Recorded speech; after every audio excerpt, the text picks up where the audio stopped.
अगर डॉलर हमारे आपके जीवन से गायब हो जाए तो क्या होगा? क्या दुनिया भर में उथल पुथल मच जाएगी, या दुनिया में होने वाले कारोबार के नियम जो है उलट पुलट हो जाएंगे? क्या आर्थिक अराजकता फैल जाएगी? डी डॉलराइजेशन वो टर्म या जुमला है जिस पर इन दिनों काफी चर्चा जो है तेज हो गई है। आइए इसे ऐसे समझते हैं। बचपन में पढ़ा था कि सैकड़ों हजारों साल पहले दुनिया भर में बार्टर सिस्टम चलता था। कोई करेंसी नहीं थी, लोग सामान के बदले सामान की अदला बदली कर लेते थे। यही व्यापार का अकेला तरीका था।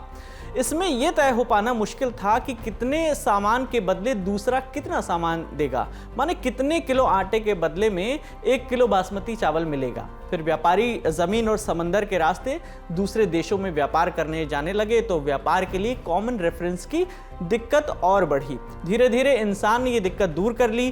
कीमती धातुओं के सिक्के जो हैं वो चलन में आ गए, जैसे सोना, चांदी, पीतल वगैरह। इसके बाद सभी देशों ने अपनी करेंसी बना ली। लेकिन दुनिया भर में व्यापार का कॉमन रेफरेंस बना अमेरिका का डॉलर।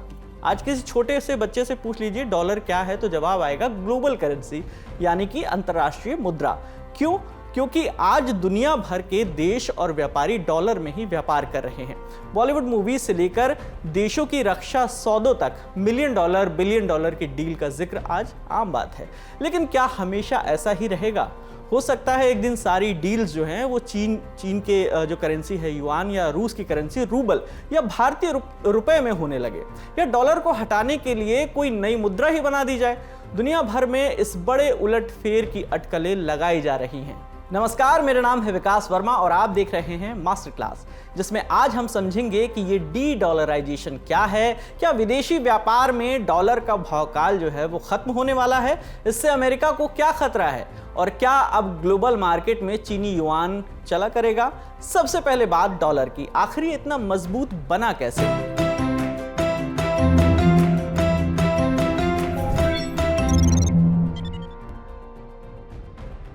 बीते साल 2022 की जुलाई में 1 अमेरिकी डॉलर की कीमत पहली बार 80 रुपए के पार चली गई थी।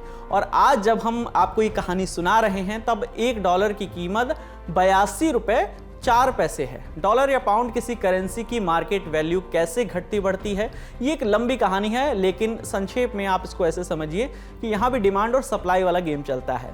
चीज़ की मांग ज़्यादा है तो उसकी कीमत भी ज़्यादा। जैसे लोहा, सोना या तेल की ग्लोबल मार्केट है, वैसे ही पैसे की भी ग्लोबल मार्केट है। इसे फॉरेन एक्सचेंज मार्केट या मनी मार्केट कहते हैं। इसकी सबसे छोटी इकाई है बैंक, और दुनिया भर में लाखों बैंक हैं। इनके अलावा सरकार ट्रेडर्स को करेंसी के लेन देन का लाइसेंस भी देती है। ये सब मनी मार्केट का हिस्सा है, जहां आप करेंसी का एक्सचेंज करते हैं। इस लेन देन का एक रेट होता है जिसे कहते हैं एक्सचेंज रेट। ये बदलता रहता है, जितनी जिस करेंसी की मांग उतनी ही उसकी कीमत। डॉलर की कीमत इसलिए ज़्यादा है क्योंकि उसकी पूरी दुनिया में मांग ज़्यादा है। मांग ज़्यादा क्यों है? इसकी वजह हमने आपको शुरू में ही बताई थी कि दुनिया में ज़्यादातर व्यापार जो है वो अमेरिकी डॉलर में ही होता है। लेकिन डॉलर में ही सबसे ज़्यादा लेन देन क्यों होता है, इसे समझने के लिए चलना होगा करीब 70 बरस पीछे। सेकेंड वर्ल्ड वॉर के बाद दुनिया भर में आर्थिक संकट के हालात थे। इसके मद्देनजर जुलाई 1944 में एक बड़ी मीटिंग हुई। जगह अमेरिका के न्यू हैम्पशायर का माउंट वॉशिंगटन होटल। 44 देशों के सैकड़ों लोग जुटे। ये मीटिंग पूरे 22 दिन चली, जिसमें 2 अहम काम हुए: अंतर्राष्ट्रीय मुद्रा कोष और वर्ल्ड बैंक का गठन, और ब्रेटन वुड्स समझौता। इस समझौते के पहले तक दुनिया के तमाम देश सोना यानी गोल्ड को मानक मानते थे। सरकारें अपनी करेंसी को जो है सोने की मांग और मूल्य के आधार पर तय करती थी।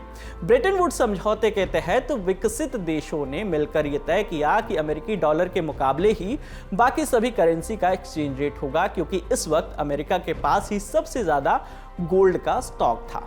इसके बाद कुछ साल ब्रेटन वुड्स सिस्टम जो है ठीक से काम करता रहा।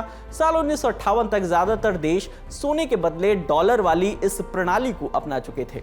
लेकिन साल 1970 आते आते कई देशों को यह समझ आने लगा कि इस सिस्टम से अमेरिका को फायदा ज्यादा है। फ्रांस के तत्कालीन वित्त मंत्री वालेरी जिस्का देस्ता ने इसे अमेरिकाज एक्सॉर्बिटेंट प्रिविलेज यानी अमेरिका का असाधारण विशेषाधिकार कहा। यहां तक कि उस वक्त अमेरिका के मशहूर अर्थशास्त्री बैरी एकेनग्रीन ने लिखा कि $100 का एक नोट छापने के लिए कुछ सेंट का खर्च आता है, लेकिन दूसरे देशों को ये नोट पाने के लिए हकीकत में $100 का सामान देना पड़ता है। इस तरह पहली बार डॉलर से भरोसा उठ रहा था। उसकी एक और वजह भी थी, जर्मनी और जापान अब तक विश्व युद्ध से उबरने लगे थे। ऐसे में दुनिया भर में अमेरिका की आर्थिक हिस्सेदारी जो है वो कम होने लगी थी। डॉलर की कीमत भी गिर चली थी। इसके बाद फ्रांस और बाकी देशों ने ब्रेटन वुड्स सिस्टम को छोड़ दिया। अब वो डॉलर के बदले सोना चाह रहे थे। लेकिन 13 अगस्त 1971 को अमेरिकी प्रेसिडेंट निक्सन ने ब्रेटन वुड्स सिस्टम खत्म करने का ऐलान कर दिया, जिसके साथ ही डॉलर की गोल्ड में कन्वर्टिबिलिटी जो है वो भी खत्म हो गई। माने अब दुनिया भर के देशों के पास जो अमेरिकी डॉलर जमा थे वे उन्हें वापस देकर बदले में अमेरिका से सोना नहीं ले सकते थे।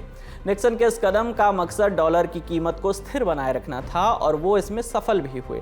हालांकि निक्सन के इस फैसले पर 2008 की वैश्विक मंदी के आलोक में आज भी बहस होती है, लेकिन कुल मिलाकर उनके निर्णय के बाद डॉलर एक सुरक्षित वैश्विक मुद्रा बन चुका था। दुनिया भर के देशों के पास भारी तादाद में डॉलर का भंडार था और ये आज भी है। आज डॉलर की दुनिया भर में पकड़ इतनी मजबूत है, इसे कुछ आंकड़ों से समझिए। डॉलर के बाद यूरो को ग्लोबल करेंसी माना जाता है, लेकिन दुनिया भर के देशों की केंद्रीय बैंकों के पास जो विदेशी मुद्रा भंडार है उसमें करीब 60% अमेरिकी डॉलर होते हैं, जबकि यूरो करीब 19% होते हैं। डॉलर में कितना व्यापार होता है इसे इस आंकड़े से समझिए कि आज भी अमेरिका जितने डॉलर छापता है उनकी बड़ी तादाद का इस्तेमाल अमेरिका के बाहर होता है। दुनिया भर में सबसे ज्यादा कर्ज अमेरिकी डॉलर में दिए जाते हैं और दुनिया भर के 80% से ज्यादा व्यापार में अमेरिकी डॉलर का इस्तेमाल होता है। लेकिन अब कहा जा रहा है कि डी डॉलराइजेशन जरूरी है और डॉलर की ये बादशाहत खत्म होनी चाहिए। तो क्या कोई नई मुद्रा इसकी जगह ले सकती है? क्या ये बड़ा उलटफेर अचानक हुआ है? डी डॉलराइजेशन को लेकर विदेशी मीडिया और ग्लोबल मार्केट के जानकार क्या कहते हैं, इस पर आने से पहले यह समझ लीजिए कि डॉलर में व्यापार कैसे होता है। इसका मोटा मोटी मिसाल यह है कि अगर किसी भारतीय को ग्लोबल मार्केट से कुछ इंपोर्ट करना है, माने अगर सुई भी खरीदनी है तो उसे डॉलर में पेमेंट करना होता है, और अगर वो अपनी कोई चीज एक्सपोर्ट भी करे माने बेचे तो उसे पेमेंट भी डॉलर में ही मिलेगा। अब डी डॉलराइजेशन का मतलब समझिए कि ये दुनिया भर के देश अगर कोई ऐसा नियम बना ले कि वो सारा लेन देन या इंपोर्ट एक्सपोर्ट जो है वो डॉलर के बजाय किसी और करेंसी में करने लगे तो इसे डी डॉलराइजेशन कहा जाएगा। इसी डी डॉलराइजेशन की कोशिशें जारी हैं। क्या क्या हो रहा है इसे समझ लीजिए। डी डॉलराइजेशन के मुद्दे पर अमेरिका में भारी चिंता है। अमेरिका के दो बड़े न्यूज चैनल हैं, CNN और फॉक्स टीवी। आमतौर पर इन दोनों का रवैया हर मुद्दे पर बिल्कुल विपरीत रहता है। CNN को डेमोक्रेटिक पार्टी के विचारों का समर्थक माना जाता है, जबकि फॉक्स टीवी को रिपब्लिकन पार्टी का। लेकिन डी डॉलराइजेशन के मुद्दे पर दोनों ही चैनल एक जैसी बातें कर रहे हैं, और वो बात यह है कि डॉलर का पूरी दुनिया पर वर्चस्व खत्म हुआ तो अमेरिका और अमेरिकियों को इसके बुरे नतीजे भुगतने होंगे। महंगाई बेकाबू हो जाएगी, पूरी दुनिया पर अमेरिका का आर्थिक वर्चस्व खत्म हो जाएगा और अमेरिका का सुपर पावर का तमगा जो है वो भी छिन जाएगा। इसके पहले 17 मार्च 2023 को अमेरिकी टीवी चैनल CNBC पर आर्थिक मामलों के मशहूर जानकार रुचिर शर्मा ने भी ये कह दिया कि ये डॉलर के बाद की दुनिया की शुरुआत है। ये तो अमेरिका की बात है। 30 मार्च 2023 को मशहूर ब्रिटिश अखबार फाइनेंशियल टाइम्स ने भी एक डिटेल रिपोर्ट छापी। इसमें भी कहा गया कि मल्टीपोलर करेंसी वाली दुनिया के लिए तैयार हो जाइए। यानी विदेशी मीडिया और जानकारों को लगने लगा है कि कोई बड़ा बदलाव जल्द ही आने वाला है। रूस यूक्रेन युद्ध शुरू हुआ तो डी डॉलराइजेशन के अनुमान लगाए जा रहे थे, जो अब सिर्फ हवाई नहीं लग रहे। साल 2022 में रूस के यूक्रेन पर हमले के बाद अमेरिका ने रूस की $300 बिलियन का जो फॉरेन रिजर्व है उसको जब्त कर लिया था। रूसी करोड़पतियों की भी अरबों डॉलर की संपत्ति और पैसा जब्त कर लिया गया था और रूस पर कई तरह के आर्थिक प्रतिबंध लगा दिए। इसके बाद रूस को डी डॉलराइजेशन की जरूरत महसूस होने लगी। एशिया, यूरोप और लैटिन अमेरिकी देशों में यह कहा जाने लगा कि अमेरिका अपने डॉलर को युद्ध के हथियार की तरह इस्तेमाल कर रहा है। वो अपने खिलाफ जाने वाले देशों को डॉलर पेमेंट सिस्टम से बाहर कर देता है और उनका डॉलर में किया गया इन्वेस्टमेंट भी जब्त कर लेता है। इसकी ताज़ा मिसाल तो रूस है, लेकिन इससे पहले ईरान, वेनेजुएला और अफगानिस्तान जैसे देश भी अमेरिका की इस नीति का शिकार हुए हैं। रूस पर प्रतिबंध लगे तो डॉलर के अलावा जो है दूसरी करेंसी में व्यापार करना उसकी मजबूरी हो गई। उसने कोशिश की कि उसके साथ व्यापार करने वाले देश उसे उसकी ही करेंसी यानी रूबल में पेमेंट करें। लेकिन ऐसा आसानी से हुआ नहीं। वजह दो थी। एक तो रूस की माली हालत इस वक्त तंग है और दूसरा रूबल इतना चलन नहीं है दुनिया भर में कारोबार की करेंसी बन सके। इसके बाद चीन के साथ रूस जो है चीनी मुद्रा युआन में व्यापार करने लगा। रूस के इस मजबूरी वाले लेकिन नए फैसले से कई देशों ने सीख लेने की कोशिश की। मसलन अमेरिका के बाद दुनिया की सबसे बड़ी अर्थव्यवस्था चीन भी यही कर रहा है। दुनिया के करीब 130 देशों के साथ चीन का व्यापार चलता है। व्यापार के मामले में वो अमेरिका से भी आगे है, यानी नंबर 1। हालांकि चीन साल 2009 में भी अंतर्राष्ट्रीय मुद्रा कोष से एक नई ग्लोबल करेंसी की मांग कर चुका है, लेकिन इस बार उसके प्रयास कहीं बड़े हैं। बीते महीने 21 और 22 मार्च को चीनी राष्ट्रपति शी जिनपिंग रूस की यात्रा पर थे। इस दौरान रूसी राष्ट्रपति पुतिन ने घोषणा कर दी कि अब रूस चीन के अलावा एशिया, अफ्रीका और लैटिन अमेरिकी देशों के साथ भी सारा कारोबार डॉलर के बजाय युआन में करेगा। ये घोषणा एक तरह से चीनी मुद्रा युआन को रूस की तरफ से ग्लोबल करेंसी मानने जैसा है। इस बड़ी घोषणा के बाद सीन एकदम बदलने लगा। अब तक यूएई, सऊदी अरब अमीरात और ब्राजील जैसे देश युआन को अपनाने को राजी हो गए हैं। हैरान करने वाली बात यह है कि फ्रांस की बड़ी एनर्जी जायंट टोटल एनर्जीज ने भी चीन के साथ युआन में भुगतान करना शुरू कर दिया है। कुल मिलाकर औपचारिक तौर पर जब तक किसी नई करेंसी पर सहमति नहीं बनती, चीनी युआन जो है देशों के बीच लेन देन की मुद्रा बनता जा रहा है। सऊदी अरब का युआन पर राजी होना इसलिए खास है क्योंकि साल 1973 में सऊदी अरब ने कहा था कि वो तेल सिर्फ डॉलर में ही बेचेगा।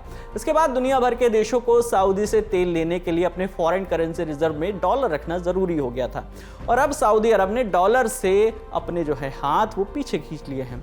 तो अब सवाल है कि क्या चीनी युआन औपचारिक तौर पर ग्लोबल करेंसी बन पाएगी? तो कोशिशें जारी हैं। उभरती अर्थव्यवस्थाओं वाले देश ब्राजील, रूस, इंडिया, चीन और साउथ अफ्रीका के समूह को ब्रिक्स कहते हैं। 30 मार्च को रूसी संसद के उपाध्यक्ष अलेक्जेंडर बाबाकोव ने कहा था कि ब्रिक्स के तहत एक नई करेंसी तैयार करने की कोशिश की जाएगी। कहा जा रहा है कि इस नई करेंसी की कीमत भी उसी तरह तय होगी जैसे साल 1971 तक गोल्ड स्टैंडर्ड के तहत डॉलर की कीमत तय की गई थी। इस पूरे मॉडल को इस साल अगस्त में साउथ अफ्रीका में होने जा रहे ब्रिक्स के शिखर सम्मेलन में पेश किया जाएगा।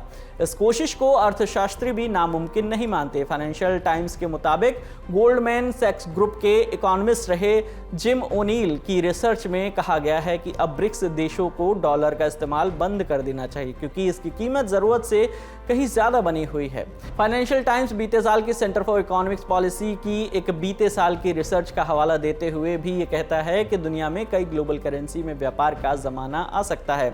अमेरिका की हालत यूं भी खस्ता है। साल 1999 में दुनिया भर की करेंसी रिजर्व में डॉलर की हिस्सेदारी जो है 72% थी, जो अब घटकर जो है 59% ही रह गई है। अमेरिका का बैंकिंग सेक्टर भी इस वक्त डगमगाया हुआ है। महंगाई बढ़ी हुई है। हालांकि अमेरिका में ऐसी अस्थिरता का प्रभाव अभी तक बाकी देशों पर भी पड़ता आया है, लेकिन डॉलर के अलावा चीनी युआन या किसी और करेंसी में व्यापार बढ़ता है तो अमेरिका के लिए बड़ी मुश्किलें खड़ी हो जाएंगी। दुनिया भर में अमेरिका के सैकड़ों सैन्य अड्डे हैं। उनका खर्चा उन्हीं डॉलरों से चलता है जो अमेरिका छाप छाप कर दूसरे देश में भेजता है और वे देश उन्हीं डॉलर्स को अमेरिकी ट्रेजरी बिल या बॉन्ड में इन्वेस्ट कर देते हैं। अमेरिका नोट छाप छाप कर अपने कर्ज जो है वो मैनेज करता रहता है और उसकी इकॉनमी अब तक किसी तरह चलती रही है। लेकिन अगर डॉलर की जगह कोई और वैश्विक मुद्रा आई तो अमेरिका के लिए यूक्रेन जैसे देशों की बेहिसाब मदद छोड़िए, अपनी माली हालत सुधारना, अपने सैन्य अड्डे चलाते रहना तक आसान नहीं होगा। भारत ने भी डॉलर में व्यापार से होने वाले नुकसान को भांपते हुए रूस और मलेशिया जैसे देशों के साथ रुपए में व्यापार करना शुरू कर दिया है। हालांकि अभी भी डॉलर है और बादशाहतें खत्म होने में जो है वक्त लगता है। तो आज की मास्टर क्लास यहीं खत्म होती है। अपने सुझाव और शिकायतें जो है आप हमें कमेंट बॉक्स में ज़रूर बताइएगा। आपके लिए तमाम जानकारी जो है वो जुटाई थी हमारे साथी शिवेंद्र गौरव ने। कल फिर मिलेंगे एक नए विषय के साथ। देखते रहिए द लल्लड़ टॉप। शुक्रिया।